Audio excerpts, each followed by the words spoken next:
अवधूत चिंतन श्री गुरुदेव दत्त श्री स्वामी समर्थ।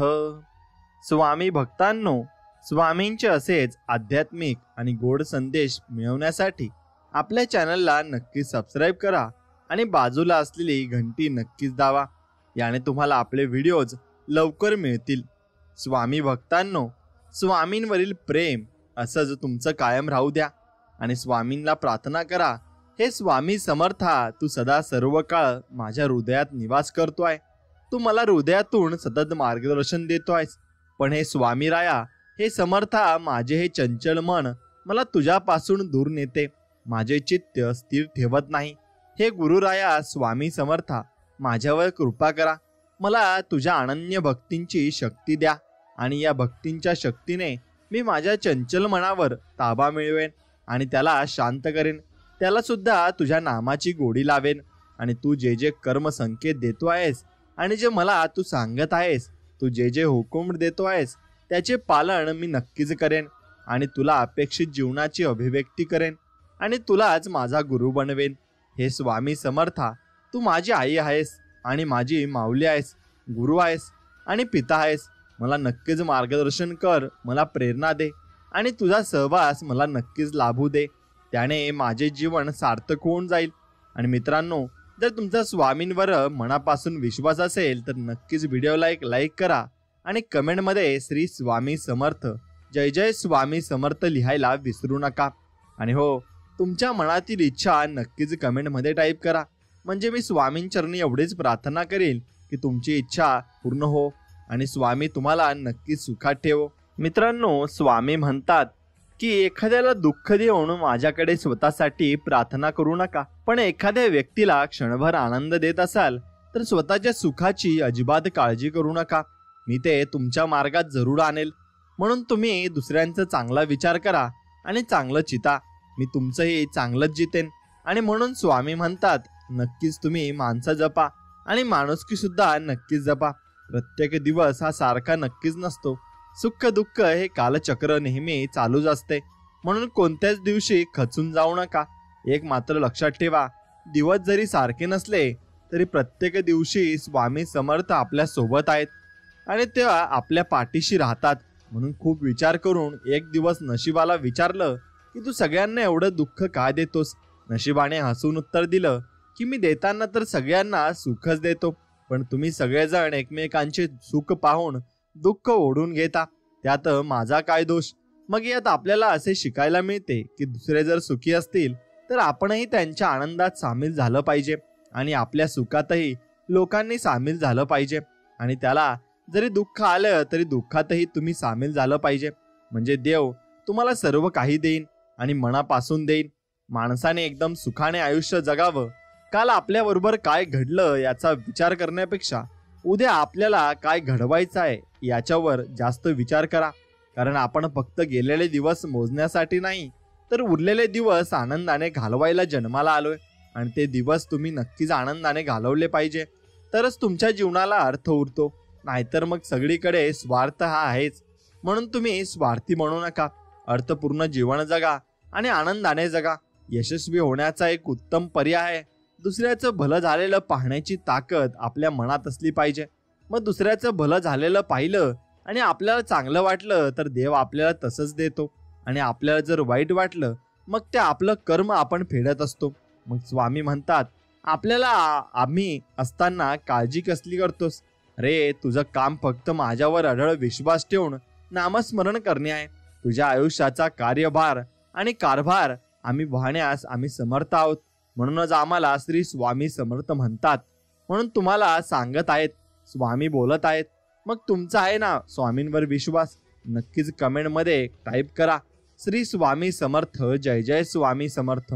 कर्माची परतफेड ही करावीच लागते, त्यासाठी कर्म करताना नेहमी सजग होऊन कर्म करा, कारण ब्रह्मांडातील कोणताही नियम बदलू शकतो पण कर्माचा सिद्धांत कधीच बदलू शकत नाही। उशिरा का होईना कर्माचे फळ हे मिळणारच आणि कर्म करत असताना आपण देवाला भिलो पाहिजे। जसं आपण श्रद्धेने आणि पूर्ण निर्मळ मनाने देवाची भक्ती करत असतो, तसेच कर्म करत असताना तुम्ही लक्षपूर्वक कर्म केले पाहिजे। वाईट कर्म अजिबात तुमच्या हातून घडून देऊ नका, त्याचे परिणाम तुम्हाला वाईट पाहायला मिळतील. आमच्या घरात देवघर आहे असे म्हणण्यापेक्षा मित्रांनो, देवाने दिलेल्या घरात आम्ही राहतो ही भावना असावी आणि देवाने आपल्याला काहीतरी दिलं पाहिजे म्हणून मंदिरात जाऊ नये, तर देवाने आपल्याला खूप काही दिलंय म्हणून मंदिरात जावे आणि देवाचे नक्कीच आभार मानावे. देव आपल्याला सर्व काही देत असतो, मग ती छोट्यातली छोटी गोष्ट असो किंवा मोठ्यातली मोठी गोष्ट असो, सर्व काही देव आपल्याला मनापासून देत असतो. जो माणूस कष्टाला लाजत नाही ना, त्याला जगात यशस्वी होण्यापासून कोणीही थांबवू शकत नाही. म्हणून नक्कीच मित्रांनो, जीवनात कष्ट हे करावेच लागतात आणि ते या प्रत्येकालाच करावे लागतात. म्हणून कष्टाला कधी लाजू नका आणि परिस्थिती सुधारल्यावर कधी माजू नका, म्हणजे देव तुमच्या नक्कीच सोबत राहील. परमात्मा कधीच कुणाचे भाग्य लिहित नाही. आयुष्याच्या प्रत्येक वळणावर आपले विचार, आपले व्यवहार आणि आपले कर्मच आपले भाग्य लिहित असतात. म्हणून आपले व्यवहार आणि आपले कर्म कसे आहेत हे पडताळून तुम्ही नक्कीच पाहिलं पाहिजे आणि त्यानुसार तुम्हाला फळ मिळेल याची अपेक्षा तुम्ही ठेवली पाहिजे. नाहीतर तुम्ही वाईट कर्म कराल आणि चांगल्या फळाची अपेक्षा ठेवाल, मग तसं तुम्हाला कधीच मिळणार नाही. आयुष्यात शांत राहण्याचा एकमेव मार्ग म्हणजे ज्या गोष्टी आपण बदलू शकत नाही त्याबद्दल विचार करणे सोडून देणे. म्हणून आपण ज्या गोष्टी बदलू शकतो त्याकडे आपण लक्ष दिले पाहिजे. ज्या गोष्टी आपण बदलू शकत नाही किंवा त्या आपण नक्कीच त्यात बदल घडवून आणू शकत नाही, मग त्याकडे विचार करून फायदा काय मग? म्हणून तुमचा तो मौल्यवान वेळ तुम्ही तुमच्या कामात घातला पाहिजे आणि तिथून तुम्ही सर्व काही प्राप्त करू शकता. कितीही कमावून ठेवले ना तरी बाकी ही शून्य राहत असते आणि संकटाच्या वेळी कामाला येते आपल्या कर्माने कमवलेलं पुण्य. म्हणून नेहमी पुण्य जास्त करा आणि साठवणूक कमी करा. जेवढे जास्त पुण्य असेल तेवढंच तुम्हाला देत राहील आणि देव तुम्हाला भरपूर काही देईल. म्हणून तुम्ही भरपूर मोठे व्हाल. म्हणून मित्रांनो, कठीण रस्तेच नेहमी सुंदर ठिकाणी पोहोचतात आणि सुंदर निसर्गाचा आपल्याला आस्वाद देत असतात. म्हणून कधीही तुम्ही कठीण काळात असला तर देवाचे भले माना की देव तुम्हाला चांगली वेळ आणण्यापूर्वी कठीण रस्ते देत असतो आणि ते रस्ते दिले तर देवाचे आभार माना, कारण तुम्हाला लवकरच तुमच्या जीवनात एक काहीतरी नवीन चांगली बातमी मिळणार आहे. आणि जीवनात पैसा कधीही मिळवता येतो, पण निघून गेलेली वेळ आणि व्यक्ती पुन्हा मिळवता येत नाही. म्हणून नक्कीच तुम्ही वेळेला जपायला हवं आणि माणसांना देखील जपा. मग वेळ जितकी महत्वाची आहे तितकीच माणसे जपणे सुद्धा नक्कीच महत्वाचं आहे. जर स्वामींचे नाव तुमच्या ओठांवर आणि स्वामी तुमच्या मनात असतील तर न घाबरता कशाला काहीही झालं तरी स्वामी तुमच्या पाठीशी नक्कीच राहतील, एवढं लक्षात ठेवा. आणि तुमच्यावर दुःख आलं तरी तुमच्या पाठीशी राहतील आणि जर सुख आलं तरी पण तुमच्या पाठीशी राहतील. मग तुम्ही भिण्याचं कारण उरत नाही. नको करू उगाच माणसा गर्व ऐश्वर्याचा. ऐश्वर्य हे तुझ्याजवळ थोड्या क्षणासाठी. करशील माझे मन भावे नामस्मरण तर मी असेल तुझ्या पाठी. जन्मोजन्मासाठी असं वचन स्वामी आपल्याला देत आहेत आणि म्हणत आहेत, आपण जर नामस्मरण केलं तर जन्मोजन्मी ते आपल्या सोबत राहतील. मग नुसतं म्हणून फायदा नाही की स्वामी माझ्या सोबत राहा, पण असं करण्याने तुमच्यासोबत स्वामी नक्कीच राहतील आणि ते करणं म्हणजे नामस्मरण करणं होय. ज्यांना धन कमवायचं त्यांना कण सुद्धा वाया घालू नये आणि ज्यांना ज्ञान कमवायचे त्यांनी एक क्षण सुद्धा वाया घालू नये. ते लवकरात लवकर नक्कीच शिकून घेणे महत्वाचं असतं आणि ते शिकून घेतलं की मग जीवन जगण्याची मजा फार वेगळीच असते. मित्रांनो, चिंतेप्रमाणे शरीराचे शोषण दुसरे कोणीही करू शकत नाही. चिंता नको, चिंतन करा. चिंता करण्यात वेळ वाया घालवू नका. तोच वेळ स्वामींच्या नामस्मरणात करण्यात घालवा आणि सात्कारणे लावा आणि मग बघा तुम्हाला कसे रिझल्ट भेटतात आणि तुमचे काम किती लवकर होतात. फक्त जिद्द ठेवा. आयुष्याची सुरुवात कधीही आणि कुठूनही होऊ शकते. म्हणून लक्षात ठेवा, स्वामी चमत्कार कुठूनही आणि कसाही करू शकतात. फक्त आपण त्यांच्यावर विश्वास ठेवला पाहिजे. जर विश्वास पूर्ण भक्कम असेल तर स्वामी आपल्याला चमत्कार नक्कीच करतील आणि त्यांचा चमत्कार झाल्याने आपले जीवन हे नक्कीच सुधारेल. मित्रांनो, मन हलके करायचे असेल तर स्वामींजवळ करा, कारण आपल्या प्रत्येक प्रश्नाचे उत्तर त्यांच्याकडे आहे. आणि म्हणून म्हणा, श्री स्वामी समर्थ, जय जय स्वामी समर्थ असे म्हणल्याने स्वामी आपल्या पाठीशी नक्कीच राहतात आणि ते आपल्या सानिध्यात राहतात, कारण आपण त्यांचे नामस्मरण करत असतो. हे म्हणा, कर्म कष्ट मेहनत करण्यासाठी कोणतीही कसर करू नकोस. थोडा सुद्धा आळस कंटाळा करू नकोस. अखंड निरंतरपणे कर्म करत राहा. बघ, योग्य वेळी स्वामी तुझ्या कर्माचे फळ नक्कीच तुला देतील. मग ते फळ देत असताना स्वामी कसलाही विचार करणार नाहीत. तुला त्यांचे फळ देताना एकदम प्रेमाने आणि निर्मळ मनाने देतील. मग तू ते स्वीकारायला नक्कीच तयार राहा. मित्रांनो, तुम्ही तुमच्या जीवनात भरपूर कष्ट भोगवत आहात, तर स्वामी तुम्हाला नक्कीच तुमच्या पाठीशी राहतील. कारण ते प्रारब्ध शब्द आणि तुमचे कर्म मिटवू शकत नाही, पण तुमच्या कष्टाच्या काळात ते तुमच्या सोबत नक्कीच असू शकतात. स्वामींकडे तुमचा भार कमी व्हावा यासाठी प्रार्थना नक्कीच करू नका. तो भार पेलून नेण्यास तुमचे खांदे अजून मजबूत व्हावे म्हणून प्रार्थना करा. कारण कर्म हे तुम्हालाच फेडायचे आहे. स्वामींना फक्त म्हणा की माझ्या मदतीला या, आणि मदतीला याल तेव्हा फक्त मला तुमचा सहवास लावू द्या. मग मी बघा कोणत्या ना मोठ्या संकटातून कसं बाहेर काढतो. मित्रांनो, रडू तर येत होतं, पण डोळ्यात ते दिसत नव्हतं.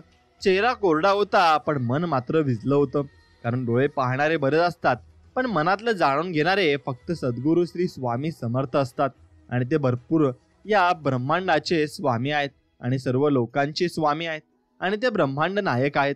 म्हणून ते सर्वांच्या मनातलं ओळखतात आणि त्यांचे जे काही संकट असतील ते निवारतात.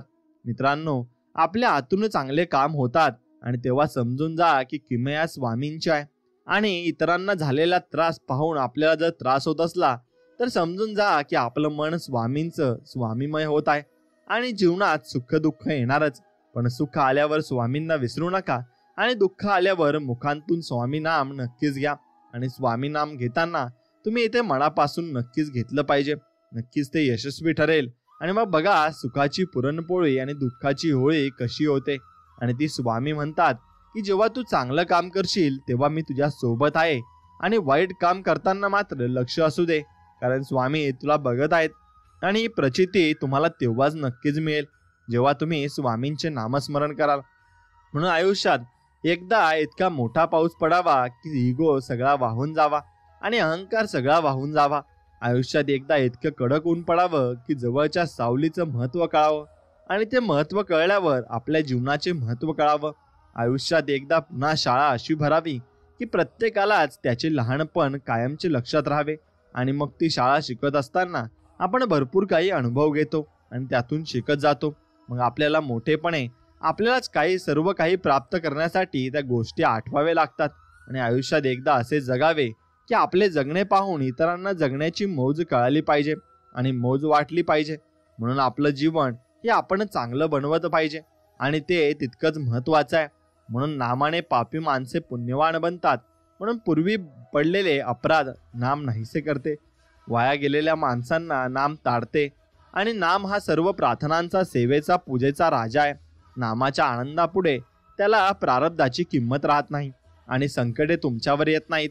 कामाचे सामर्थ्य फार विलक्षण आहे आणि नाम आपण घेतलेच पाहिजे. ते मोठे आहे आणि ते सामर्थ्य जगत असताना तुम्ही फक्त चांगले कर्म करा. वेळ काढून बोलणं व वेळ घालवण्यासाठी बोलणं एवढा फरक समजला की आयुष्य तुम्हाला नक्कीच कळेल. मग तुम्ही नक्कीच माणसं ओळखण्यास तरबेज व्हाल. आणि माणसं जर तुम्ही एकदा ओळखलीत तर मग तुम्हाला कोणीच आयुष्यात यशस्वी होण्यापासून थांबवू शकत नाही.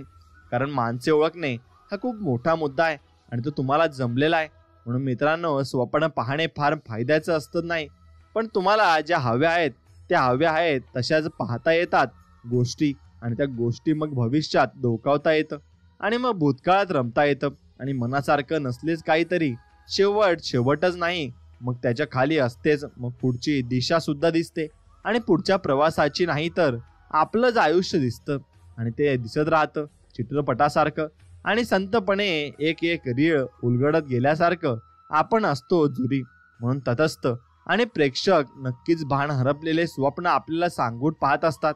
आणि काही आपण त्यांना सांगून दिलं तर पण आपल्याला हुकुमशहा तो मात्र स्वप्नात सुद्धा जागा असतो आणि बोलक्या स्वप्नांना तो लागेचच गप्प करतो. आणि हळूहळू मग स्वप्ने मुखी होत जातात आणि मग आपल्या अडचणीपणाला आणि अडाणीपणाला स्वप्नातच हसत राहतात. आणि मग आपले स्वप्न ते तुटून आपण जागरूक होत असतो आणि आपल्याला जाग येत असते कारण आपण झोपेला स्वप्न बघत असतो. आणि मित्रांनो, मनात आठवण नक्कीच गर्दी करतात तेव्हा हसत मुखानं त्यांना आपण म्हणावं या आणि उंच मखमली आसन घेऊन प्रेमानं बस म्हणावं. स्नानापन्न झाल्या की हळूच विचारायचं काय घेणार. त्याही बेट्या मिश्किल आणि निष्पाप बाळक मनाचा आवक आणून विचारतील काय देणार. मोकळेपणाने उत्तर द्यावं. मागाल ते तुमचंच. मग एक हळूच म्हणेल, डोळा द्या. आणि पुन्हा पुन्हा आमच्याकडे वळून पाहणारे दुसरी म्हणेल, हात द्या. न थरता आम्हाला पकडून ठेवणारा तिसरं म्हणेल, शब्द द्या. इंद्रधनुष्यातील रंग आमच्यावर उधळणारे पण कुणाला कोणीच होऊ देऊ नये. शब्द तर मुळीच देऊ नयेत. चौथी पाचवी सगळ्यात होतील, पण मनाभरातल्या गळ्या आणि त्या नुकतंच म्हणावं. डोळे मिटून घ्यावेत आणि सगळ्यांना कुराळीत मनाच्या ताजमहालात झोपून टाकावं. पुन्हा कधीतरी अशीच गर्दी करण्यासाठी मग तुम्ही प्रत्येक माणसाला हे शोधत असता आणि मग तेव्हा आपल्याला ते मिळत नाहीत. मित्रांनो, म्हणून माणसं जपायला नक्की शिका. माहिती नाही काय जादू असते. स्वामी महाराजांच्या चरणात नमस्कार करायला जितके खाली वागतो तितकंच मोठं झाल्यासारखं वाटतं आणि तितकंच क्षीण झाल्यासारखं वाटतं. मित्रांनो, जेव्हा अनन्य भक्ती प्रत्यक्षात कृती देते तेव्हा तिचे रूपांतर सेवेत होते. आणि जेव्हा स्वामींना असे पात्र शरीर भेटते तेव्हा स्वामी महाराज त्या शरीरामार्फत भक्तीचा प्रसाद वाटण्याचे कार्य सुरू करतात. आणि त्या शरीरामध्ये भक्ती, विश्वास, साहस, रचनात्मकता आणि कृतज्ञता आणि ईश्वरीय गुण चमकतात. या शरीरालाच सेवेकरी असे म्हणतात आणि त्या सेवेकरी हे स्वामींचे असतात. म्हणून मित्रांनो, तुम्ही स्वामींची सेवा करत असाल तर मग तुम्ही खूप श्रेष्ठ काम करतात आणि त्या कामासाठी तुम्हाला भरपूर काही वेळ मर्यादा असते आणि मग तुम्हाला भरपूर काही देवाची सेवा करावी लागते. जो भगवंताच्या प्रेमात रमला तो खात्रीने सुखी बनला, कारण त्याची देहबुद्धी पळून जाते. म्हणून भगवंताला अशा प्रेमाने आळवावे की त्याच्या डोळ्यात पाणी यावे. आणि आळवताना आपल्या डोळ्यात पाणी आले की भगवंताच्या डोळ्यात पाणी नक्कीच येतं, कारण ते आपल्यावर आईसारखं प्रेम करत असतात. आणि आईसारखं प्रेम करत असताना त्यांच्या मनात आपल्याविषयी कोणतीही शंका नसते व कोणतेही काहीच नसते. म्हणून एवढे लक्षात ठेवा की रूप अस्तित्वात येण्यापूर्वी नाम होते आणि रूप गेल्यावर आजही नाम शिल्लक आहे. कालच्या पलीकडे जे कायम टिकते ते सत्य होय. आणि प्रत्यक्ष आकाराला आलेली अनेक रूपे नाहीशी झाली तरी त्यांचे नाव टिकून राहते. म्हणून नक्कीच नामस्मरण तुम्ही केले पाहिजे. समुद्र हा सर्वांसाठी सारखाच असतो. काही जण त्यातून मोती उचलतात, काही जण त्यातून मासे घेतात, तर काही जण त्यातून आपले पाय ओले करतात. हे विश्व पण सर्वांसाठी सारखेच आहे. फक्त त्यातून तुम्ही काय घेतात हे महत्वाचे आहे. म्हणून तुम्ही घेण्याला जास्त महत्व आहे. तुम्ही लोकांकडून काय घेतले पाहिजे, चांगल्या गोष्टी घेतल्या पाहिजे की वाईट गोष्टी घेतल्या पाहिजे, हे तुमच्यावर अवलंबून असते. मग तुम्ही जे घ्याल तसे तसे हे जीवन तुमच्यासोबत घडत जाईल आणि तुमचे जीवन तसे बदलत जाईल. परिस्थिती बदलली की आपली मनस्थिती नक्कीच बदलत असते. अरे याची गोष्ट मी तुम्हाला नक्कीच सांगतो. गुरुला शिष्य म्हणाला, गुरुदेव, एक व्यक्तीने आश्रमाला गाय भेट दिली आहे. गुरु म्हणाले, बरं झालं, दूध प्यायला मिळेल. एका आठवड्यानंतर शिष्याने गुरुला सांगितले, ज्याने गाय दिली होती ती व्यक्ती आपली गाय परत घेऊन गेला. गुरु म्हणाले, बरं झालं, शेण उचलण्याचा त्रास वाचला. तात्पर्य असं की परिस्थिती बदलली की आपली मनस्थिती बदलायला हवी. त्यामुळे दुःख सुखात बदलेल. सुख दुःख शेवटी मनाचाच तर खेळ आहे. मग हा खेळ खेळत असताना जीवनात तुम्ही अगदी आनंदाने जगले पाहिजे. म्हणून मित्रांनो, अप्रतिम असा संदेश आहे, नीट ऐका. पावसात एक घटना घडली. झाडावरचे एक घरटं वाऱ्याने अचानक पडलं. चिमणा चिमणी दोघेजण शब्द संपल्यासारखे बसून होते. रात्र संपण्याची वेळ भागत होते आणि ते बसून राहिले आणि सकाळी स्वच्छ प्रकाश पडला. चिमणा उत्साहाने म्हणाला, निवूया, नवीन काड्या आणू. चिमणीच्या डोळ्यात पाणी आलं. चिमणा म्हणाला, अगं वेडे, पाडणं त्याच्या हातात आहे, घर बांधणं आपल्या हातात आहे आणि मदतीची वाट बघायला आपण माणसं थोडीच आहोत. चल निघूया. आणि त्यांनी आकाशात उंच झेप घेतली. यालाच म्हणतात जगणं. कारण देव आपल्याला जेव्हा चांगल्या गोष्टी देत असतो तेव्हा तो त्याच्या मर्जीनुसार देत असतो आणि वाईट गोष्टी देत असतो तरी पण तो त्याच्या मर्जीनुसार देत असतो. म्हणून चांगलं झालं तरी देवाला विसरू नका आणि वाईट झालं तर देवाला नावे ठेवू नका. एवढंच काम तुम्ही केलं तर तुम्ही नक्कीच धनवान व्हाल आणि देवाला धन्यवाद मानाल. म्हणून हे सर्व करत असताना तुम्ही जीवनात भगवंताचे नामस्मरण कधीच सोडले नाही पाहिजे.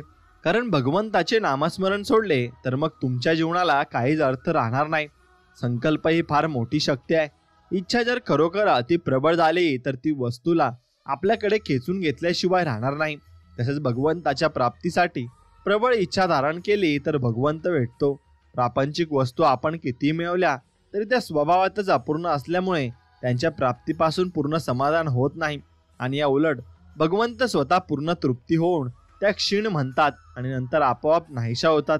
म्हणून नेहमी भगवंत मला हवा अशी इच्छा करीत जावे आणि त्याचे नाम घेणे म्हणजे तू मला हवास असे म्हणायचेच होय. खऱ्या अर्थाने आणि प्रेमाने जर आपण आपला भार स्वामींवर टाकला तर तो नेहमी आपल्या कल्पनेच्या बाहेर गोष्टी घडून आणतो आणि आपला देह आणि प्रपंच भगवंताच्या सत्तेने चालतो.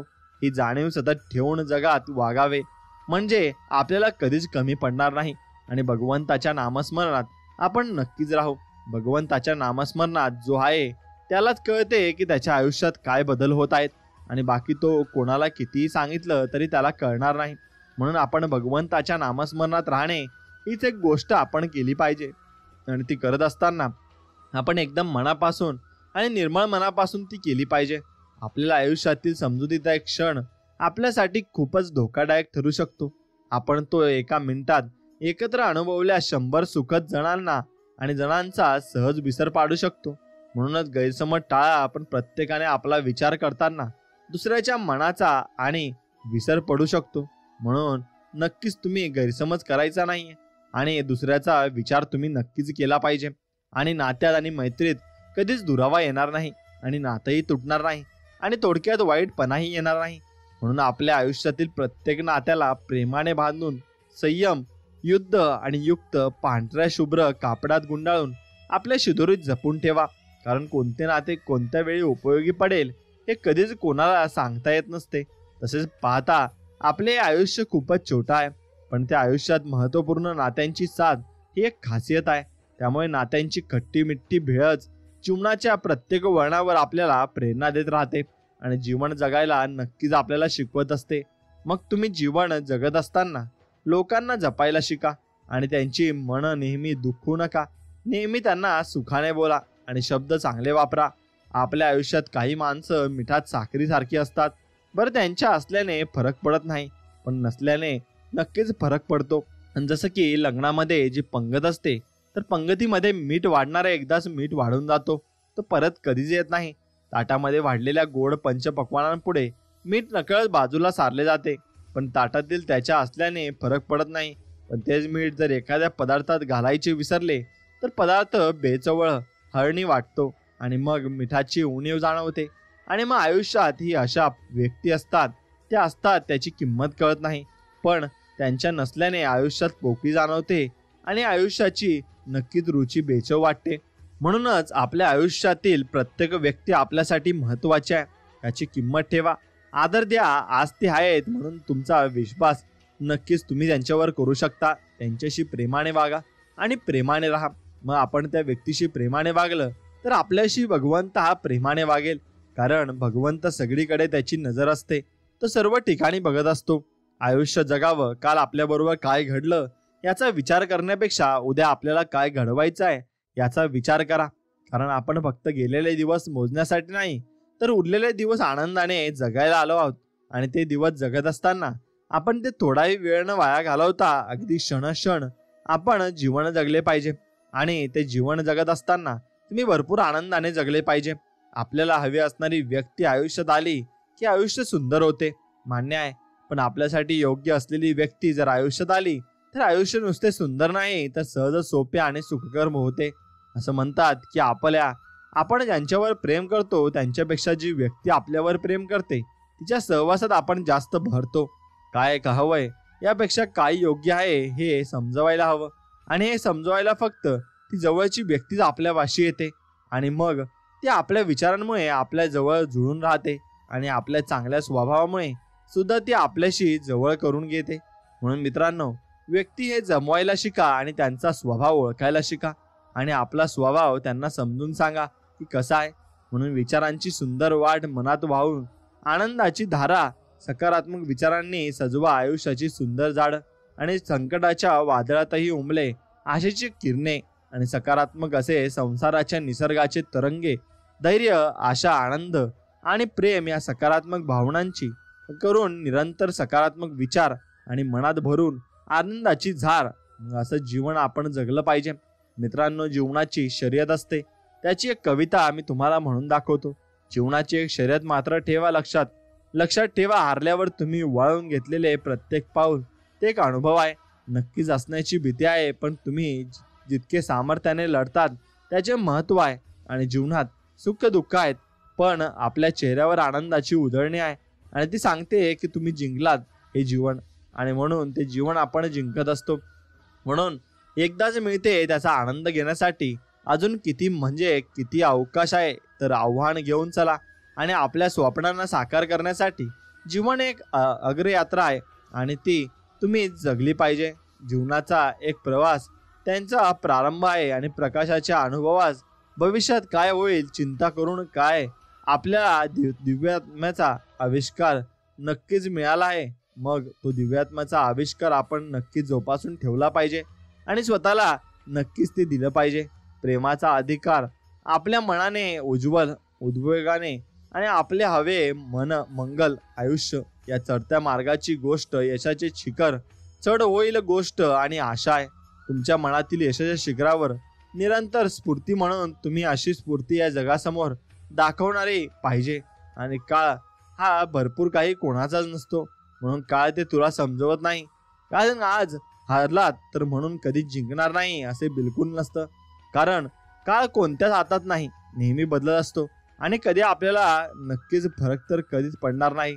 म्हणून परक्यांना आपला करत असतो आणि मग तेव्हा आपल्याला जीवन हे नक्कीच समजत जास्त असतं आणि ते जीवन आपल्याला समजत जातं आणि त्यानुसार आपण जीवनामध्ये वागत असतो. म्हणून ते जीवन आपण समजून घेतलं पाहिजे. आणि जीवन जगत असताना भरपूर गोष्टी आपल्याला सहन कराव्या लागतात. त्या सहन केल्यानंतर आपण चांगल्या जीवनाची परिभाषा कळते आणि आयुष्यातला नक्कीच छोट्या छोट्या गोष्टीतून समाधान मानून हसायला तुम्ही शिकलेच पाहिजे. जेवढं जास्त हसाल तेवढं जास्त जीवनामधून आनंद तुम्ही प्राप्त कराल. कारण कुणास ठाऊक मोठी गोष्ट मिळेपर्यंत समाधान आणि हसू टिकवता येईल. असं म्हणून आजचा दिवस जगा. आजच्या क्षणाचे आनंदाचे उद्याचे स्वप्न समाधान टिकेल, पण उद्याच्या काळजीत आजचे सुख हरवू नका. आजचा दिवस तुम्ही चांगला आनंदाने जगलात तर मग उद्याची चिंता तुम्हाला भेडसावणार नाही. आणि ज्याने स्वतःचं मन जिंकलं त्याने मग भरपूर काही जग जिंकलं. कोणत्याही मनुष्याची सध्याची स्थिती पाहून त्याच्या भविष्याची ठरवू नका.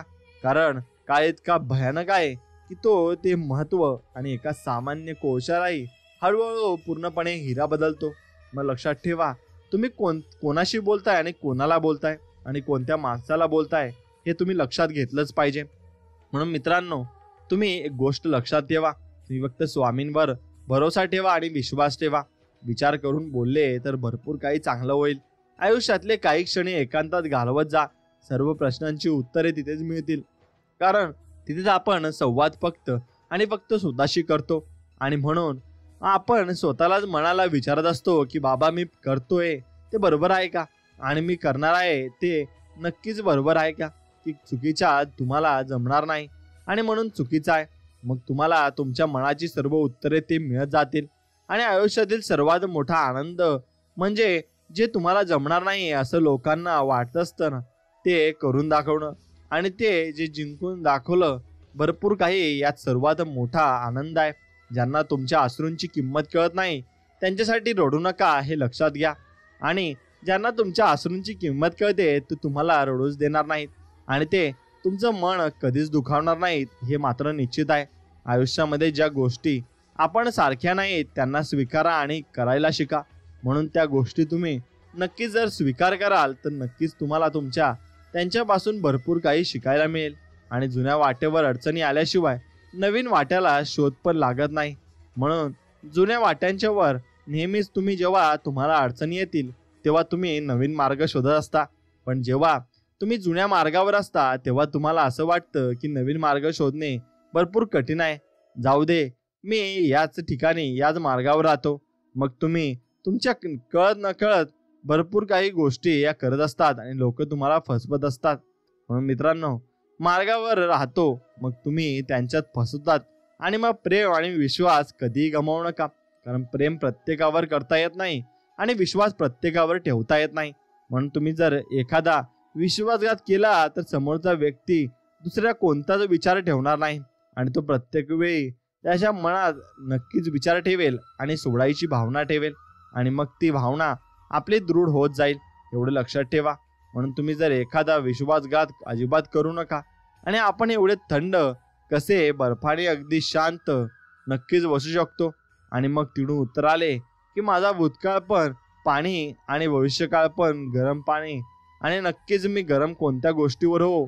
आयुष्य खूप सुंदर आहे, एकमेकांना समजून घेऊया आणि जीवन लावा आणि भरपूर काही जीव लावा. तुम्ही भरपूर काही गोष्टी या चांगल्या तुमच्या आयुष्यात घडतील सुद्धा, आणि त्या गोष्टी घडण्यासाठी तुम्हाला मनापासून प्रयत्नही करावेच लागतील, एवढं लक्षात घ्या. स्वामी भक्तांनो, हे जर तुम्ही लक्षात घेतलं तर तुमच्या सर्व अडचणी दूर होतील. आणि आपल्या माणसांबरोबर नाही, कारण आपल्या माणसांबरोबर मला जिंकायचे नाही, तर मला जिंकायचे आहे. मी लढू शकत नाही तिथे, आणि म्हणून तुमच्याबरोबर आणि माझ्याबरोबर भरपूर काही गोष्टी या चांगल्या होतील. फक्त आपण स्वामींवर मनापासून विश्वास ठेवला पाहिजे. स्वामींवर विश्वास असेल तर व्हिडिओ आवडला असेल तर व्हिडिओला एक लाईक करा आणि कमेंटमध्ये श्री स्वामी समर्थ, जय जय स्वामी समर्थ नक्कीच द्या. स्वामी भक्तांनो, तुम्ही एक देवरूपी आत्मा आहात हे तुम्हाला समजलं पाहिजे. तुम्ही देवरूपी आत्मा असल्यानं तुमच्यामध्ये दैवी शक्ती असते आणि देव तुम्हाला भरपूर काही सांगत असतो, ते तुम्ही समजले पाहिजे. आता पवित्र आत्मा तुमच्या अस्तित्वाचा प्रत्येक भाग व्यापून राहिलेला आहे. तुमच्या कल्पनाशक्तीत आता दैवी उन्माद संचारतो. ईश्वरीय प्रतिद्रव्य घेऊन आणि हृदयात ईश्वरी वाज बाळगून तुम्ही ईश्वरी नशेत धुंद आहात. तुम्ही एखाद्या खडकाकडे पाहू शकता. दैवी कल्पनेनं तुम्ही त्या खडकातून तिलोत्तमा प्रकट करू शकता. जर तुमची सौंदर्य दृष्टी आणि निरंतर आनंद चितारू शकता. तुमची कल्पनाशक्ती नकारात्मक वापरू नका, तिची मोडतोड करू नका. आजार, अपघात आणि नुकसान कल्पना तुम्ही स्वतःचं मानसिक खच्चीकरण करता. आजारपण आणि अभाव कल्पना म्हणजे मनशांती, आरोग्य आणि सुख यांचा नाश करणं होय. एकदा जहाजावरून सूर्यास्त पाहताना एक प्रवासी म्हणाला, मी इतका खुश आहे, हा क्षण असाच थांबून राहो. आता सुंदर सूर्योदय पाहून तुम्ही किती वेळा म्हटलं आहे, हा क्षण असाच थांबून राहो. या नश्वर जगात काही चिरंतर नाही, तथापि ईश्वरीय सत्य चिरंतर आहे. रात्र झाली की अंधार पडतो, पण सकाळ उजळणारच आहे. मग संध्याकाळी होईल. हे सगळं थांबून कसं चालेल? आणि तुम्हालाही थांबून चालणार नाही. तुम्हाला तुमच्या आतल्या आणि बाहेरच्या नवनव्या दुनिया काबीज करायच्या आहेत. निरंतर बदल हे जीवनाचं मूळ आहे. चाकोरीत राहू नका. समस्या दाखवून जीवनाच्या तुमच्याकडून उत्तर मागत असतं, म्हणून त्यावर मात करण्यातच सर्वाधिक आनंद आणि समाधान आहे. म्हणून परिवर्तनाविना जीवन असह्य झालं असतं. त्या गोष्टी तुम्ही पाहून आपण कंटाळलो असतो. तुम्हाला रात्र आणि दिवस, गारवा आणि उकाडा, भरती आणि ओहोटी, उन्हाळा आणि हिवाळा, आशा आणि निराशा, यश आणि अपयश अशा दोन्ही बाजू दिसतात.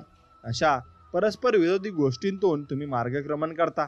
तुम्हाला हव्या त्या गोष्टी कल्पून आणि त्यांचा अलौकिक अनुभव घेऊन तुम्ही परस्पर विरोधी गोष्टींना एकत्र आणता आणि त्यातून मनशांती मिळवता.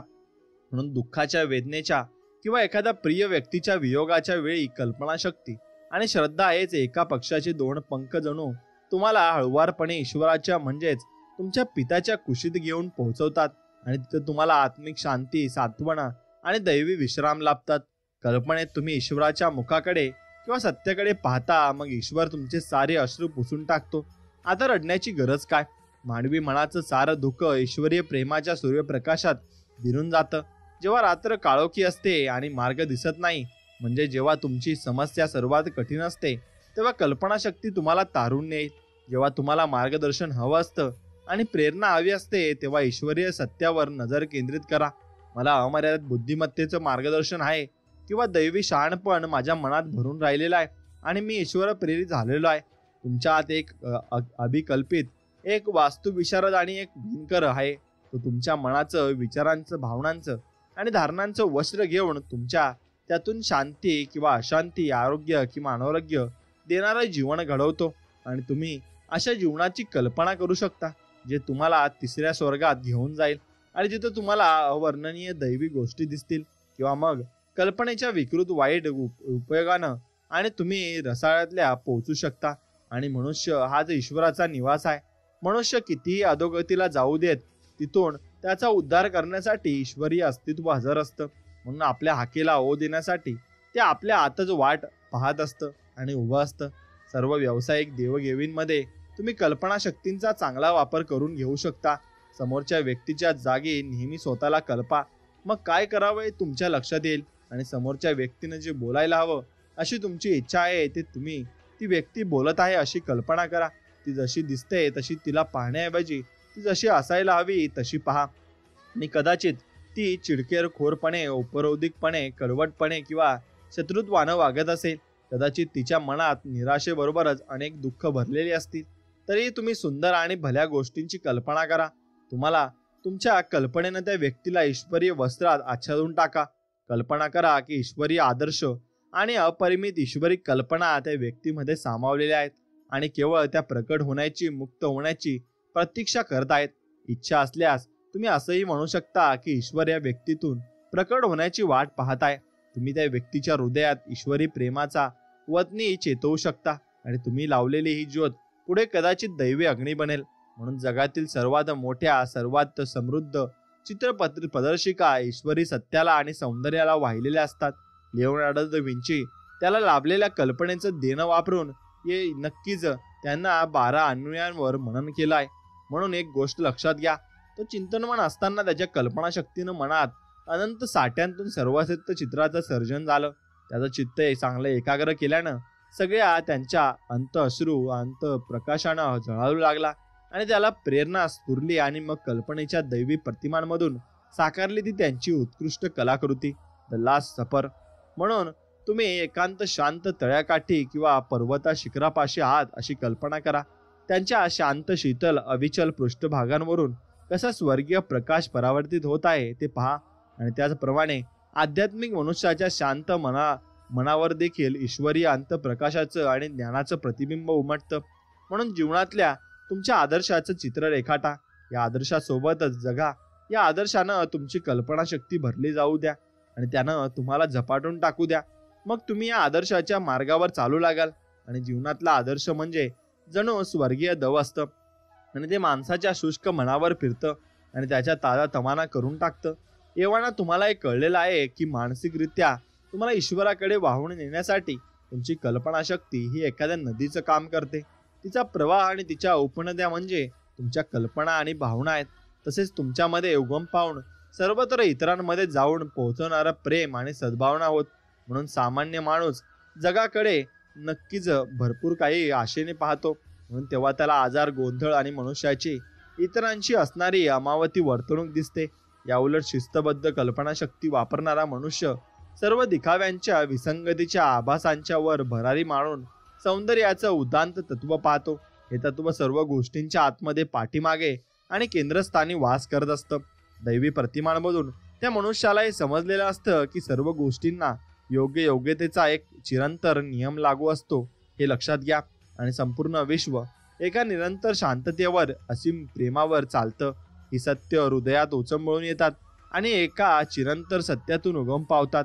हे चिरंतर सत्य कल्पनेद्वारे भौतिकाचा पडदा चिरून ईश्वराच्या आणि स्वर्गाच्या दैवी आरशात विसावलेलं नक्कीच असतं. हे तुम्ही समजून घेतलं पाहिजे. आता अंतर्मनाचा व्यावहारिक उपयोग तुम्ही कसा करायचा आहे ते मी तुम्हाला सांगतो. आता एक कधीतरी अगोदरपासून प्राचीन ज्ञान सांगतं की मनुष्य जशी कल्पना करतो आणि जशी भावना ठेवतो तसाच तो बनतो. काळाच्या ओघात ही प्राचीन शिकवण हरपली, प्राचीनतेमध्ये ती लोप पावली. मग नक्कीच मनुष्य अंतःकरणातून जसा विचार करतो तसाच तो असतो. एक दंतकथा आहे की हजारो वर्षापूर्वी एका ऋषीच्या नेतृत्वाखाली सर्व ऋषी एकत्र जमले आणि आपल्या भूमीला लुटणाऱ्या पाशवी हल्लेखोरांच्या मोठमोठ्या हल्ल्यांची चर्चा करायला लागले. त्यांच्या समोरचा प्रश्न होता की हल्लेखोरांपासून आपलं प्राचीन ज्ञान कसं वाचवायचं. अशा अनेक सूचना मांडल्या गेल्या. काहींना वाटलं की प्राचीन कागदपत्र नक्कीच आपलं संकेतचिन्ह हिमालय पर्वतात पुरून टाकावी. काहींना सल्ला दिला की हे ज्ञान तिबेटाच्या मठांमध्ये ठेवावं. आणखी काही जणांनी निदर्शनास आणून दिलं की आपल्या ईश्वराचं ज्ञान जपण्यासाठी पवित्र भारतीय मंदिरे हीच आदर्श ठिकाण आहेत. म्हणून प्रमुख ऋषी संपूर्ण चर्चेदरम्यान गप्प राहिले होते. किंबहुना बोलणी चालू असतानाच ते झोपी गेले आणि मोठ्यानं घोरायलाही लागले. त्यामुळे इतर ऋषी दुखावले गेले. थोड्या वेळानं प्रमुख ऋषी जागे झाले आणि त्यांना म्हणाले, तावणं ईश्वरानं मला उत्तर दिलं आहे आणि असं आहे की दैवी कल्पना शक्तीची देणगी लाभलेल्या नक्कीच महान चित्रकारांना वाले होऊ आणि आपला हेतू त्यांना सांगू. सत्याच्या रहस्यांची आपण त्यांना परिचय करून देऊ. मग ते लोक ही महान सत्य चित्ररूपात मांडतील आणि अशा प्रकारे सत्य चिरंतर काळासाठी आणि अगणित भावी पिढ्यांसाठी जतन केलेले राहतील. या महान ईश्वरीय सत्याचं, शक्तीचं आणि गुणविशेषांचं चित्र मालिकेत रूपांतर पूर्ण होईल. तेव्हा आपण नक्की जगाला सांगू की एक नवा खेळ उदयाला आलाय. मग साऱ्या जगभराचे लोक हे तो शक्यतेचा खेळ म्हणून खेळतील आणि त्यांना हे कळणार पण नाही की या साध्याशा साधनातून ते सर्व पिढ्यांच्या शिकवणीचं जतन करताय. म्हणून आपल्या खेळाच्या पत्त्यांचा उगम हा असा झाला. दंतकथेनुसार ते प्राचीन ऋषी पुढे आले आणि म्हणाले, सर्व पवित्र लेखन नष्ट जरी झालं तरी खेळण्याच्या पत्त्यातल्या अनेक विविध रचनातून सगळी सांकेतिक शिकवण ही गांभीर्यात पुन्हा कधीही शोधून काढता येईल. कल्पनाशक्ती सर्व कल्पनांना रूप आणि आकार देते. कल्पनेच्या दैवी कलेद्वारे या कलाकारांनी सर्व संकल्पनांना चित्ररूप दिलं. कल्पनारंजकांच्या क्रियेतून आपल्या आत खोलवर दडलेल्या गोष्टींना मूर्तिरूप मिळतं आणि तुमच्यामध्ये सुप्त वा निद्रिस्त असलेल्या गोष्टी कल्पनाद्वारे आकार घेतात. अगोदर लक्षात न आलेल्या गोष्टींचा विचार मग आपण करायला लागतो. काही सोपी उदाहरणं घेऊया. तुमचं लग्न ठरल्यावर तुमच्या मनात स्पष्ट वास्तविक चित्र उमटली होती आणि कल्पनेत तुम्ही पुजारी पाहिले ते मंत्रोच्चारण करत असल्याचं ऐकलं. तुम्ही फुलं पाहिली आणि मंडपही पाहिला. तुम्ही संगीत ऐकलं आणि तुमच्या बोटात अंगठी कल्पिली. कल्पनेत मधुचंद्रासाठी एखादं हिल स्टेशन पाहिलं किंवा युरोपलाही जाऊन पोहोचलात तरी हे सारं तुमच्या कल्पनेत घडलं. म्हणून तसंच पदवी मिळवण्यापूर्वी तुमच्या मनात एक सुंदर रमणीय नाट्य घडत होतं. पदवी संबंधी साऱ्या कल्पना अवगुंठित झाल्या होत्या. महाविद्यालयाचे प्राध्यापक किंवा अध्यक्ष तुम्हाला तुमच्या पदवी प्रमाणपत्र प्रदान करत असल्याची कल्पना तुम्ही केली आणि सर्व विद्यार्थी पदवीदान समारंभाच्या पोशाखात असल्याचं तुम्ही पाहिलं. तुमचे आईवडील किंवा तुमचे प्रिय व्यक्ती तुमचं अभिनंदन करत असल्याचं तुम्ही ऐकलं आणि त्यांची मिठी आणि त्यांचं चुंबन या गोष्टी तुम्हाला खरोखर जाणवल्या. हे सारे सत्य होतं, प्रत्यक्ष घडत होतं, प्रसन्न करणारं होतं, छान होतं. न जाणे कुठून तुमच्या मनात या प्रतिमा मुक्तपणे आवडत होत्या. पण तुम्हाला हे माहिती आहे की तुम्हाला हे मान्य करावंच लागेल की तुम्हाला दिसलेल्या या प्रतिमांना आकार देणारा, त्यांना जिवंत करणारा, त्यांना गती आणि आवाज देणारा एक आंतरिक आणि रचनाकार तुमच्या हातात असतो. या प्रतिमा तुम्हाला म्हणतात केवळ तुमच्यासाठी आमचं अस्तित्व आहे. म्हणून एक युवक सैन्यातून बाहेर पडताना मला म्हणाला, असं लेखक म्हणत आहेत की मला माझी आई स्पष्ट दिसते. ती माझं स्वागत कसं करेल याची कल्पना मी करू शकतो. मला जुनं घर दिसतं. वडील पायी ओढले बसले आहेत आणि माझी बहीण कुत्र्यांना भरवते. त्या घराच्या साऱ्या खाणखुणा मला दिसतात. एवढंच नाही तर मला त्यांचे आवाजही ऐकू येतात. इतकी स्पष्ट चित्र कुठून येतात? किड्स म्हणत की मनुष्यामध्ये पूर्वजांकडून आलेलं ज्ञान उपजत असतं. इच्छा असल्याचं आपण त्या प्राचीन स्वर्गीय मंदिराचं पान करू शकतो. म्हणून तुमच्यात आत्मा हा परमात्मा हा कल्पनाशक्तीचा मोलाधार आहे. म्हणून एका परीक्षेत मला एका महत्वाच्या प्रश्नाचं उत्तर येत नव्हतं.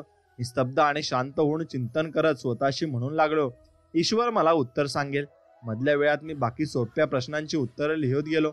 आपल्याला माहित आहे की आपलं बाह्य मन शांत झाल्यावर अलौकिक ज्ञान समोर येतं आणि थोड्याच वेळात त्या उत्तराचं चित्र माझ्या मनात स्पष्टपणे उमटलं आणि ते संपूर्ण उत्तर एखाद्या पुस्तकाच्या पानाप्रमाणे माझ्या मनात शब्दरूपात चितारलं गेलं आणि माझ्या बाह्य मनापेक्षा किंवा बुद्धिमत्तेच्या अधिक सामर्थ्यशील असलेल्या ज्ञान माझ्या वाटे व्यक्त झालं. 14 वर्षाचा एक अत्यंत धार्मिक असा शाळकरी मुलगा माझ्याकडे आला असं ते लेखक म्हणतात आणि मग तो म्हणाला की कसलीही समस्या आल्यावर तो कल्पना करत असतो की देव त्याच्याशी बोलत आहे, समस्येवर तोडगा सुचवत आहे आणि पुढे काय करायचे ते सांगत आहे. त्याची आई फार आजारी आहे आणि हा मुलगा फार कल्पक होता. एका ज्वरग्रस्त स्त्रीला आहे. नक्कीच देवानं कसं बरं केलं आणि त्याची गोष्ट त्यांना वाचलेली होती. मग माझा हा छोटा मित्र म्हणाला, काल रात्री मी अशी कल्पना केली की देव मला म्हणत आहे, जा तुझी आई आता बरी झाली आहे. मनातले हे नाट्य त्याने इतकं वास्तव, इतकं सुस्पष्ट आणि बलशाली रंगवलं की विश्वासामुळे आणि श्रद्धेमुळे या काल्पनिक संवादाला तो सत्य मानू लागला आणि आशेच्या आणि वैद्यकीय उपचारांच्याही पल्ल्याड गेलेल्या त्याची आई मग पूर्णपणे बरी झाली. मग तुम्ही मनाच्या नियमांच्या अभ्यासक असल्यामुळे इथं काय झालं असावं हे तुम्हाला समजू शकेल. आपल्या मनप्रतिमेसोबत एकरूप होण्याची पराकाष्ठा त्यांना केली आणि त्यांच्या श्रद्धेमुळं व विश्वासामुळं ते खरोखर घडून आलं. सर्वत्र एकच मन आणि सर्वांवर उपचार करणारं एकमेव अस्तित्व असतं. जेव्हा त्या मुलानं आपल्या आईविषयी मनातली धारणा बदलली आणि तिच्या उत्तम आरोग्याची अनुमती घेतली तेव्हा उत्तम आरोग्याची कल्पना तिच्याही मनात त्याच वेळी पुनर्जीवित झाली आणि त्या मुलाला आत्मिक उपचारांची किंवा कल्पनाशक्तीच्या सामर्थ्यांची काहीही माहिती नव्हती. त्यानं अजाणतेपणी हा नियम वापरला आणि नक्कीच देव त्याच्याशी खरोखर बोलत आहे या कल्पनेवर त्यानं मनस्वी विश्वास ठेवला. मग त्याच्या विश्वासाप्रमाणे ते घडून आलं. एखाद्या गोष्टीवर आपण ठेवणं विश्वास म्हणजे तिला सत्य म्हणून स्वीकारणं होय. म्हणूनच 16व्या शतकात पॅरासेल्स म्हणाला होता की तुम्ही ज्यावर मनापासून विश्वास ठेवता ती गोष्ट प्रत्यक्षात असो वा नसो, परिणाम एकच होतो. आत्मिक तत्व एकच, आजारावर उपचार करणारं तत्व एकच आणि आजारातून बरं होण्याची प्रक्रियाही एकच. तिला श्रद्धा म्हणतात. तुमच्या श्रद्धेनुसारच सारं काही घडून येतं. आजारातून बरं होण्यासाठी अनेक प्रक्रिया, पद्धती आणि तंत्र उपलब्ध आहेत. त्या सर्व परिणामकारक ठरतात. यामुळे नव्हे की ती गोष्ट विशिष्ट पद्धत व तंत्र बरोबर असतं, पण यामुळे की त्या विशिष्ट प्रक्रियेवर आपला विश्वास असतो की ही सारी उपचार तंत्र एकच ठिकाणी उगम पावतात आणि तो उगम म्हणजे ईश्वर आणि त्यांच्या उपचाराचं असीम अस्तित्व सर्व गोष्टींमध्ये सामावलेलं आहे आणि सर्व व्यापी आहे. म्हणून वैदूचे हे मंत्रोच्चारण सुद्धा परिणामकारक ठरतात. त्याच प्रकारे हवाईतल्या काहुणाचे मंत्र असोत, नव्या विचारांच्या आणि नक्कीच विज्ञानाच्या विविध शाखा असोत आणि वैद्यकीय विचारधारा असो आणि अशी चिकित्सा वगैरे असो, ही सारी तंत्र नक्कीच परिणामकारक असल्याचं आढळतं. या सर्व विचारधारा जाणीवेच्या पातळी गाठून त्यांचं सत्कार्य करत असतात. म्हणून मनुष्याचा त्रास, त्यांच्या वेदना आणि त्यांचं दुःख दूर करणारी कुठलीही पद्धत वा प्रक्रिया चांगलीच असते. अनेक प्रार्थना स्थळं हस्तस्पर्शाची पद्धत वापरतात. बाकी स्थळं पूजापाठ करण्यावर आणि पवित्र समाधीची यात्रा करण्यावर विश्वास ठेवतात. आपल्याला मानसिक स्वीकृतीनुसार किंवा धारणेनुसार प्रत्येकाला त्या त्या क्रियांचा लाभ हा होतच असतो, हे लक्षात घ्या. आणि तुम्ही ईश्वरासोबत एकटे उभं राहायला तयार होता म्हणजे जेव्हा बाह्य गोष्टींना सामर्थ्य हे प्रदान करण्याचं थांबवता, बाह्य घटनांना शक्ती देणं थांबवता, म्हणजे जेव्हा मूळ कारण आणि परिणाम यांच्यात गल्लत करणं थांबवता, तेव्हा मग तुमच्या आतली आत्मिक शक्ती हेच एकमेव अस्तित्व आणि सर्वांना मूलाधार असल्याचं जाणून तिला संपूर्ण मदत देऊ शकता. म्हणून तेव्हा तुम्हाला बाहेरच्या कसल्याही कुंबड्याची गरज लागत नाही. तुमचं शरीर घडवणारी सजीव बुद्धिमत्ता आणि चैतन्य तुमच्या श्रद्धेला आणि धारणेला प्रतिसाद देते आणि त्यातून तुम्हाला तत्काळ आत्मिक इलाज मिळतो. केवळ प्रार्थनेद्वारे आपले दात उगवू शकतात आणि तुमची ठाम श्रद्धा नसेल तर अर्थातच तुम्हाला दंतवैद्याची मदत घ्यावी लागेल. असं दैत्यवैद्य मिळवण्यासाठी आणि त्यानं दातांची सुयोग्य ईश्वर पद्धत अशी मांडणी करावी, यासाठी प्रार्थना करावी लागेल. जोवर तुमचा बाह्य कारणांवर विश्वास आहे तोवर त्यावरचे उपायही तुम्हाला बाहेर शोधावे लागतील.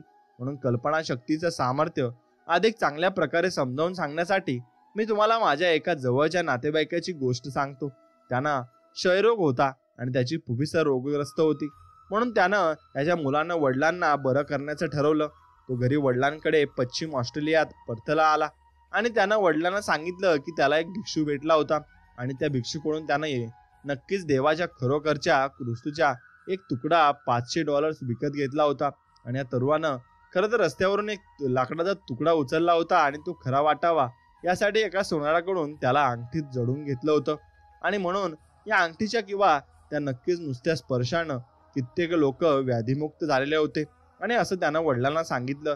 त्यानं वडिलांची कल्पनाशक्ती इतकी जागवली की त्या वृद्धानं ती अंगठी त्याच्याकडून खेचून घेतली आणि आपल्या छातीवर ठेवली आणि मनात प्रार्थना करून ते झोपी गेले. सकाळी ते बरे झालेले होते. सर्व वैद्यकीय चाचण्या हेच दर्शवत होत्या. तुम्ही अर्थातच हे जाणता की रस्त्यावर पडलेल्या त्या लाकडाच्या तुकड्यानं त्याला बरं केलं नाही. उच्च पातळीपर्यंत जागृत झालेल्या त्यांच्या कल्पनाशक्तीचा आणि पूर्णपणे बरं होण्याचा विश्वासपूर्ण अपेक्षेचा तो परिणाम होता. कल्पनाशक्तीला श्रद्धेची किंवा अलौकिक जाणीवतेची जोड मिळाली होती आणि त्या संयोगाने इलाज झाला होता. वडिलांना त्यांच्या मुलांची ही युक्ती फारच कधीच समजली नाही. समजली असती तर कदाचित ते पुन्हा आजारी पडले असते. ते पूर्णपणे बरे झाले आणि 15 वर्षानंतर वयाच्या 89व्या वर्षी ते वारले होते. म्हणून इथं तुम्ही लक्षात घ्यायची गोष्ट आहे की तुमच्या मनात जी शक्ती आहे ती तुम्ही ओळखली पाहिजे आणि ती ओळखली तर तुम्ही सर्व काही नक्कीच मिळवू शकता आणि तुम्हाला सर्व काही नक्कीच समजूही शकते. म्हणून मित्रांनो, सारे तुम्ही लक्ष हे तुमच्या मनात ठेवले पाहिजे आणि जेवढं मनात ठेवाल आणि जेवढं मनातून विचार कराल तेवढं तुम्ही नक्कीच पुढे जाल. आणि म्हणून सारे व्यवहार भरकटीनं चालू असतानाही एखादा व्यवसाय केवळ नकारात्मक गोष्टींचाच विचार करत राहतो. हे कल्पनेच्या विनाशकारी वापराचं आणखी एक उदाहरण आहे. तो कार्यालयातून घरी परत येतो तेव्हा मनात अपयशाचा चित्रपट पाहतो. सारी फडताडं रिकामी आहेत, लवकरच दिवाळखोरी होणार आहे, बँकेतलं खातं रिकामं आहे, धंदा बुडाला आहे अशा कल्पना तो करतो. खरं तर सर्व काळ त्याचा धंदा फोपावतो आहे आणि त्याच्या मनातल्या या नकारात्मक प्रतिमेला वास्तविक काडीचाही आधार नाही. ते एक धादांत सत्य आहे. आणि दुसऱ्या शब्दात त्याला ज्या गोष्टीची भीती वाटते त्या केवळ त्याच्या रोगट कल्पनेत अस्तित्वात आहेत. जर त्यानं या कल्पनेला भयाचं खतपाणी घातलं नाही तर हे अपयश त्याच्या वाट्याला कधीच येणार नाही. पण तो सदोदित हीच मानसिक प्रतिमा पाहत राहिला तर अर्थातच तो हे यश अपयश करून दाखवेल. आणि यश आणि अपयश असे दोन्ही पर्याय समोर असताना त्यानं अपयश निवडलं असंच म्हणावं लागेल. काही लोक कायमस्वरूपी चिंताग्रस्त असतात. काही चांगलं व्हावं आणि सुंदर त्यांच्या डोक्यात येत नाही. काहीतरी वाईट वा विध्वंसक होणार आहे हे जणू त्यांना नेहमी माहिती असतं. काहीतरी चांगलं का घडावं आणि काय घडेल याचं एकही कारण त्यांच्याकडे नसतं. तथापि काहीतरी भयानक आणि वाईट का घडेल याची कित्येक कारणं ते नक्कीच देऊ शकतात. म्हणून असं का होतं? कारण सरळ आहे, नकारात्मकता ही या लोकांची सवय असते. म्हणजे त्यांचे बहुसंख्य विचार नकारात्मक, गोंधळलेले, विनाशकारी आणि रोगट स्वरूपाचे असतात. नकारात्मक विचारांची सवय जसजशी अंगवळणी पडत जाते तसतसे त्यांच्या अंतर्मनाला नकारात्मक बनवत राहतात. म्हणून त्यांच्या कल्पनेवर त्यांच्या प्रमुख मनोवस्थेचा आणि भावनांचा पगडा असतो. म्हणून ते केवळ वाईटच चिंतू शकतात आणि अगदी त्यांच्या प्रिय व्यक्तीविषयी सुद्धा. म्हणून उदाहरणार्थ त्यांचा मुलगा सैन्यात असेल तर ते कल्पना करतील की त्याला सर्दी होईल. तो दारोडा असेल तो चरित्रहीन बनेल किंवा तो लढाईवर गेलेला असेल तर ते कल्पना करतात की त्याला गोळी लागेल. अशा तऱ्हेतऱ्हेच्या विनाशकारी प्रतिमांनी त्यांचं मन भरून जातं. त्यांच्या मनावर नकारात्मक सवयींचं गारुडं असतं. त्यामुळेच त्यांच्या प्रार्थना फुकट जातात. आणि म्हणून आत्ताच निवड करा, विधायक आणि सद्भावपूर्ण विचार करा. विचार करणं म्हणजे स्वतःशी बोलणं. तुमचे विचार तुमचे शब्द बनतात. शब्द मधाळ असू द्या, कानांना गोड लागतील आणि हृदयाला सुखकरी ठरतील असे रुपेरी चित्रातल्या सोनेरी सफरचंदासारखे तुमचे शब्द असू द्या. आजचा वर्तमान काळ पुढे चालून आपलं आयुष्य भविष्य बनवणार आहे आणि तुमच्या अदृश्य शब्दांचं वा विचारांचं दृश्य रूप म्हणजेच तुमचा भविष्यकाळ आहे.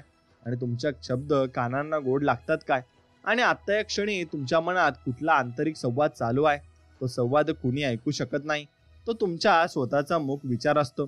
कदाचित तुम्ही स्वतःशी म्हणत असाल, मी हे करू शकत नाही, हे अशक्य आहे आणि माझं वय उलटून गेलंय. यशाची शक्यता ती काय? अनेकांना जमत असेल पण मला नाही, माझ्याकडे पैसा नाही, मला हे परवडत नाही, मी प्रयत्न करून पाहिला होता, काही उपयोग होत नाही. तुम्हाला दिसेलच की तुमचे शब्द मधुर नाहीत, ते कानांना गोड लागत नाही, ते तुमची मनोवस्था उंचावणारे नाहीत किंवा प्रेरणादायी नाहीत. म्हणून उस्पेनकी नेहमी आंतरभाषेचे, स्वसंवादाचे आणि आंतरिक बोलण्याचे महत्त्व ठसवत असे. मनातून तुम्हाला काय वाटतं ते महत्त्वाचं आहे, कारण आतलंच प्रतिबिंब बाहेर उमटतं. आणि तुमचा आंतरिक संवाद हृदयाला सुखकारी आहे का? तो तुमची मनोवस्था उंचावतो का? तुम्हाला थरथरून टाकतो का? आणि तुम्हाला आनंद देतो का? म्हणून आता नेहमी असं जाणीवपूर्वक म्हणायचं ठरवून घ्या, आता या क्षणापासून पुढे माझ्या मनात मी केवळ अशाच कल्पनांना आणि विचारांना थारा देईन आणि ज्यांच्या योगे मला आरोग्य, सुख, प्रेरणा आणि बळ हे मिळेल. इथूनच पुढे तुमचे शब्द हे रुपेरी चित्रातल्या सोनेरी सफरचंदासारखे नक्कीच असू द्या. सफरचंद एक चविष्ट आणि स्वादिष्ट फळ आहे. सोनं म्हणजे शक्ती रूपाच्या चित्राचा नक्कीच अर्थ आहे. आणि तुमच्या आकांक्षा, तुम्हाला गोष्टी कशा हव्या आहेत आणि त्यांचं निदर्शक तुम्हाला मनातली चित्र असतात. म्हणून तुमच्या इच्छापूर्तीचं ते चित्र असतं. ते चित्र एखाद्या नव्या हृदयाचं आणि उद्याचं अथवा आरोग्याचं असू शकतं. तुमच्या शब्दांचं, मुख, आंतरिक विचारांचं आणि भावनांचं तुमच्या रुपेरी चित्रांशी किंवा तुमच्या आकांक्षांशी तादात्म्य असू द्या. आणि आकांक्षा आणि भावना एका मानसिक बंधनात एकत्र येऊन आपल्या प्रार्थनेचं फळ बनतात. म्हणून कल्पनेचं अनुसरण करा आणि तुमचे शब्द हे कर्ण मधुर असू द्या. तुम्ही तुमचे कान कशाला देत आहात आणि तुम्ही आत्ता काय ऐकत आहात आणि तुम्ही कशाकडे लक्ष देत आहात, तुम्ही ज्या कशाकडे लक्ष पुरवाल ते तुम्हाला तुमच्या अनुभूतीत फोपावेल आणि मोठं होईल आणि कित्येक पटींनी वाढेल. म्हणून श्रद्धा ही श्रवणातून येते असं नक्कीच ते म्हणत असतात. महान ईश्वरी सत्यवचन ऐका, ईश्वराचा आवाज ऐका. ईश्वर कुठल्या भाषेत बोलतो ती भाषा कोणतीही असू शकते. म्हणून ती वैश्विक भाषा आहे. ती प्रेम, शांती, आनंद, सुसंवाद, श्रद्धा, विश्वास तसेच सद्भावना यांची भाषा आहे. हे गुण मनोमन ग्रहण करत चला. तुम्ही असं करत राहिलात तरच या सकारात्मक टिकाऊ गुणांची तुमच्यात जोपासना होईल आणि तुम्ही प्रेमाच्या नियमानं वागू लागाल. म्हणून तुम्ही हे प्रसिद्ध वचन अनेकदा ऐकलं असेल की मनुष्य हा ईश्वराच्या प्रतिमेत आणि ईश्वरासम घडवला गेला आहे. आणि म्हणजेच तुमचं मन हे ईश्वराचं मन आहे, कारण मन तर एकच आहे. तुमचा आत्मा हा ईश्वराचा आत्मा आहे. ईश्वर ज्या नियमांनी नव्या गोष्टी घडवतो त्याच नियमांनी तुम्ही नव्या गोष्टी रचता आणि तुमच्या अनुभव, स्थिती, परिस्थिती, वातावरण आणि तसंच तुमचं शारीरिक आरोग्य आणि तुमची आर्थिक स्थिती आणि तुमचं सामाजिक जीवन वगैरे सारं काही तुमच्या मानसिक प्रतिमातून आणखी तुमच्यासारखंच घडत असतं. म्हणून समान गोष्टी एकमेकांकडे आकर्षित होतात. जग हा एक असा आरसा आहे. विचार, भावना, धारणा आणि आंतरिक संवाद यातून बनलेल्या तुमच्या आंतरिक जगाचं ते प्रतिबिंब असतं. म्हणून जर तुम्ही अशी कल्पना करू लागलात की दुष्ट शक्ती तुमच्या विरुद्ध काम करतायत किंवा तुम्हाला एखादा अपशकुन झाला आहे किंवा लोक तुमच्या विरुद्ध वागत आहेत, तर तुमच्या मनातल्या या नकारात्मक प्रतिमेला आणि भयाला नक्कीच भरपूर काही तुमच्या आंतरिक मनातून सुद्धा तसाच प्रतिसाद मिळत असतो आणि तो प्रतिसाद तुम्ही अजिबात देऊ नका. म्हणून मग तुम्ही खरोखर म्हणू लागाल की सर्व काही तुमच्या विरोधी आहे किंवा ग्रहतारे तुमच्या विरुद्ध आहेत. कदाचित तुम्ही कर्माचं फळ, पुनर्जन्माचं संचित यावर एखाद्या राक्षसी शक्तीवर याचं खापर फोडू पाल. म्हणून खरं तर अज्ञान हेच एकमेव पाप आहे. वेदना ही एक शिक्षा नव्हे, तुमच्या आंतरिक सामर्थ्याच्या दुरुपयोगाचं ते फळ आहे. आणि शेवटी ते सत्य समजून घ्या की आत्मिक शक्ती एकमेव असते. तिचं काम तुमच्या मनातल्या विचारांच्या आणि प्रतिमेद्वारे चालतं. माणसाच्या आयुष्यात समस्या, चिंता आणि अडचणी केवळ याचमुळे असतात की ते नेहमी भयग्रस्त असतो आणि चुकांना बळी पडत असतो. त्याला केंद्राकडे म्हणजेच आंतरिक ईश्वरी अस्तित्वाकडे परतायला हवं. तुमच्यातल्या आत्मिक शक्तीचं म्हणजेच जीवनतत्वाचं सार्वभौमत्व आणि अधिकार मान्य करा. ईश्वरीय मार्गदर्शन, बळ, पोषण, शांती मागा. मग ही शक्ती तसाच प्रतिसाद तुम्हाला नक्कीच देईल हे लक्षात घ्या. आणि स्वामी भक्तांनो, एखादी कल्पना किंवा मनप्रतिमा निश्चितपणे आणि सकारात्मकतेनं अंतर्मनापर्यंत कशी पोचावी हे मी आता दाखवणार आहे. मनुष्याचं बाह्यमन हे वैयक्तिक आणि काटेकोर असतं आणि केवळ एखाद्या गोष्टीचा धडा आणि छडा लावण्यासाठी ते निवड करतं, पसंत करतं, तुलना करतं, विश्लेषण करतं, शिरफाड करतं आणि अनुमानिक आणि तार्किक विचार करण्याची त्यांची क्षमता असते. म्हणून अंतर्मन हे बाह्यमनाच्या प्रभावाखाली असतं आणि ते जणू बाह्यमनाचं चाकर असतं आणि ते बाह्यमनाची आज्ञा पाळतं. म्हणून बाह्यमनाच्या विचारात शक्ती असते. विचार ही तुमच्या परिचयाची बाब आहे. तुमच्या विचारांच्या मागे उभी असणारी शक्ती म्हणजे मन, आत्मा किंवा ईश्वर आहे. एकाग्र झालेले, एक विशिष्ट दिशा मिळालेले बाह्य मनातले विचार अंतर्मनाच्या पातळीवर पोहोचतात. त्यासाठी त्यांची एक विशिष्ट तीव्रता असावी लागते. मन एकाग्र केल्यावर ती तीव्रता प्राप्त होते. लक्ष केंद्रित करणं म्हणजे केंद्राकडे परतणं आणि तुमच्या आत स्मित करणं, पहुडलेल्या असीम शक्तीविषयी विचार करणं होय. लक्ष केंद्रित करण्यासाठी तुम्हाला मनाची चक्र थांबवून एक शांत शिथिल मनोवस्थेत प्रवेश करावा लागेल. आणि तुम्ही लक्ष केंद्रित करता तेव्हा तुमचे सारे विचार एकत्र येऊन तुमच्या आदर्शावर, ध्येयांवर अथवा उद्दिष्टांवर केंद्रित होतात. तुम्ही आता अशा केंद्रस्थानी उभे असता जिथून तुम्ही तुमच्या मनप्रतिमेकडे पूर्णपणे दुर्लक्ष देऊ शकता आणि तिला पूर्ण निष्ठा अपूर्ण करू शकता. म्हणून केंद्रित विचारांचं कार्य सूर्यकिरणांना केंद्रित करू शकणाऱ्या भिंगासारखं काहीसं चालतं. सूर्याची सर्वत्र विखुरलेली ऊर्जा आणि एका केंद्रस्थानी एकवटलेली ऊर्जा यातल्या उष्णतेचा फरक तुम्ही पाहू शकता. भिंगातून एकवटलेली किरणं एखाद्या गोष्टीवर रोखून तुम्ही ती गोष्ट जाळून टाकू शकता. तुमच्या मनप्रतिमेकडे केंद्रित स्थिर स्वरूपी लक्ष दिल्यानं तशी तीव्रता साध्य होते आणि अंतर्मनाच्या संवेदनशील पटलावर त्यांची सखोल कायमस्वरूपी छाप उमटते. अशी छाप पाडण्यासाठी तुम्हाला मनातले नाट्य अनेक वेळा खेळवावं लागू शकतं आणि एखाद्या गोष्टीची सातत्यानं किंवा कायमस्वरूपी कल्पना करणं हेच ती गोष्ट तुमच्या मनावर खोलवर रुजवण्याचं रहस्य आहे. दिवसभरात केव्हाही तुम्हाला भयानक किंवा चिंतेनं ग्रासलं तर तुम्ही तुमच्या मनातल्या त्या सुंदर चित्राकडे पाहू शकता. तसं करून अंतर्मनाच्या तळघरात तुम्ही एक विशिष्ट मानसशास्त्रीय नियम राबवतात आणि हे जाणूनचा म्हणून असं करून तुम्ही त्या बीजाला जोपासत असता. म्हणून मनुष्याचं बाह्यमन हे मोटार आहे आणि अंतर्मन त्याचं इंजिन. तुम्ही फक्त मोटार चालू करा, नक्कीच ते मोटर नक्कीच इंजिन सारं काम करून घेईल. बाह्यमन हे अंतर्मनाला जागृत करणारं यंत्र आहे हे तुम्ही समजून घ्या. म्हणून तुम्ही अंतर्मनात जसा विचार करता तसे तुम्ही बनत जाता हे तुम्ही लक्षात घेतलं पाहिजे. म्हणून मनुष्याचं बाह्यमन हे नक्कीच तुम्ही समजून घेतलं पाहिजे. आपल्या आकांक्षा, कल्पना किंवा प्रतिमा यांना आपल्या अंतर्मनापर्यंत पोहोचण्याची पहिली पायरी म्हणजे शांत होऊन आपलं चित्त स्थिर करणं, स्तब्ध होणं, निवांत होणं. मनाच्या या शांत निवांत स्थितीमुळं बाह्य घटकांचा आणि वाईट साईट कल्पनांचा व्यत्यय होणं थांबतं आणि मग आपल्या आदर्शाचं मानसिक अधिग्रहण उत्तमपणे पार पडू शकतं.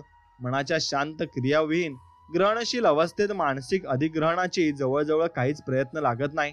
म्हणून पुढे दुसऱ्या पायरीवर तुम्ही तुमची इच्छा फलद्रूप झाल्याची नक्कीच कल्पना करू शकता. आणि एखाद्याचं घर विकण्याचं उदाहरण घेऊया. वास्तू खरेदी विक्री करणाऱ्या दलालांकडून मी माझं घर कसं विकलं ते सांगितलं आणि तीच पद्धत वापरून त्यांनी लक्षणीय यश मिळवलं आणि नक्कीच ते लक्षणीय यश त्यांना नक्कीच फायद्याचं झालं. म्हणून तसंच तुम्ही तुमच्या अंतर्मनाशी वागलं पाहिजे. जसं तुम्ही तुमच्या अंतर्मनाला सांगत असता आणि तुमच्या अंतर्मनाशी वागत असता तसंच तुमच्यासोबत जीवनामध्ये होत असतं.